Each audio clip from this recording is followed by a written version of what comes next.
ठीक है, अब मेरा सवाल का जवाब दे दीजिए प्रहलाद जी। क्या माननीय नरेंद्र मोदी जी को जन सुनवाई में नहीं जाना चाहिए?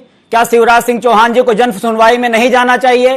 क्या माननीय नरेंद्र मोदी जी ने हर साल 2 करोड़ रोजगार देने का वादा इस देश और प्रदेश की जनता से नहीं किया था? क्या शिवराज सिंह चौहान ने पेट्रोल का रेट कम करने का वादा इस देश और देश की जनता से नहीं किया था? अभी मैं बोल रहा हूं, सुन लीजिए पहले, फिर बोलिए, धैर्य रखना सीखिए थोड़ा सा। क्या आपकी जब इस प्रदेश और देश की जनता ने आपको चुना था तो आपको सिर्फ इस टाइप की नौटंकी करने के लिए चुना था कि आप दिखा के नायक बनने का शौक करो? आप अपनी बात जब आप बोलोगे मुझे पता है, ये आपकी स्ट्रेटजी है। प्रत्येक भारतीय जनता पार्टी की व्यक्ति की स्ट्रेटजी है कि जब जवाब न दे पाओ तो बोलने लगो। अब जब मैं बोल रहा हूं तो आप चुप रहिए, मैं आपके सुन रहा था।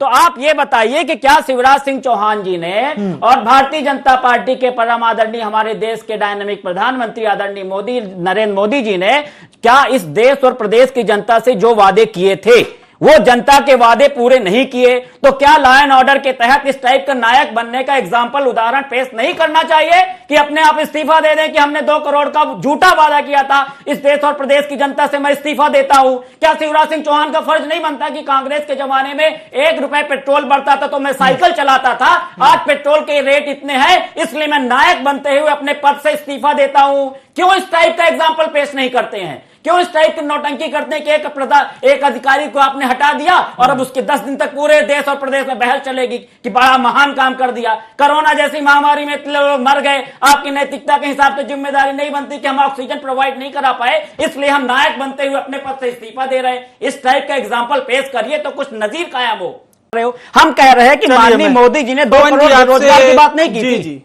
जी, आप उस चीज का जवाब नहीं दे रहे हो। अब कमलनाथ जी की 15 महीने पे चलिए बात कर लेते हैं। आपके कमल पटेल मंत्री ने एक्सेप्ट किया कि 15 लाख किसानों का कर्जा माफ किया, आपके जैसा झूठ नहीं किया। हमारी कमलनाथ सरकार ने 27% आरक्षण ओबीसी को दिया, हमने आप जैसे झूठ नहीं बोला, आज तक कभी आपने आरक्षण नहीं दिया। हमारी कमलनाथ सरकार ने 10% आरक्षण सामान्य वर्ग के साथी को दिया। आप बताइए, आप कहीं बात करने के काबिल नहीं। हम तो 15 महीने की बात करने को तैयार हैं। हम तो सिंपल सी बात पूछ रहे हैं, आप उसका जवाब ना देके कमलनाथ जी।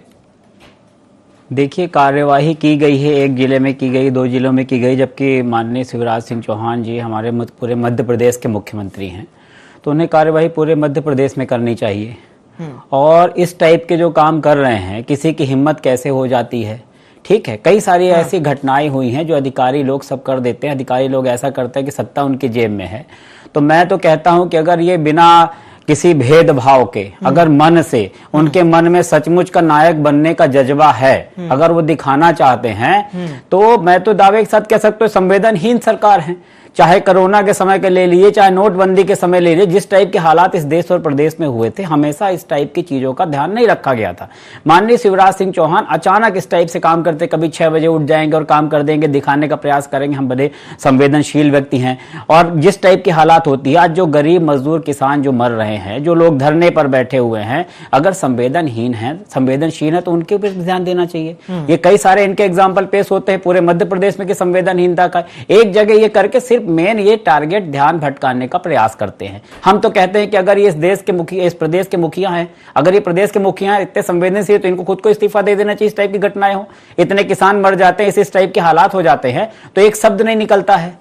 तो मेरा मतलब है कि ये सत्ता में है, उनको हटाया गया। पूरे प्रदेश में लॉ एंड ऑर्डर को मजबूत करना चाहिए और प्रयास करना चाहिए कि कहीं इस टाइप की घटनाएं ना हो, आम जनता गरीब को राहत मिले। जो वादे करके 2014 में सत्ता में आए थे और अभी जब यहाँ ये जो 2018 में वादे में, उन वादों को पूरा करना चाहिए। क्योंकि अगर जनता ने इनको चुना है तो जनता चाहती है कि हमें कहीं ना कहीं से महंगाई और बेरोजगारी पे हमें कहीं ना कहीं से सरकार उसमें रियायत दे। सरकार ऐसे कुछ कदम उठाए कि बेरोजगार को रोजगार मिल सके, भूखे को भर पेट खाना मिल सके, गरीबी से इस देश और प्रदेश की जनता को निजात मिल सके। प्रहलाद कुशवाहा जी और कहेंगे क्या? ये तो हमेशा जब भी डिबेट सुनता हूं तो यही कहते हैं, 2-4 चीजें इनके रटे रटाए कि आम जनता की आवाज के लिए हम आज ही रहे, सब तो इनके रटे रटाए हैं। मैं सिंपल सी बात पूछना चाह रहा हूं कि उनको क्यों हटाया गया है, ये बताइए। क्यों हटाया गया उनको?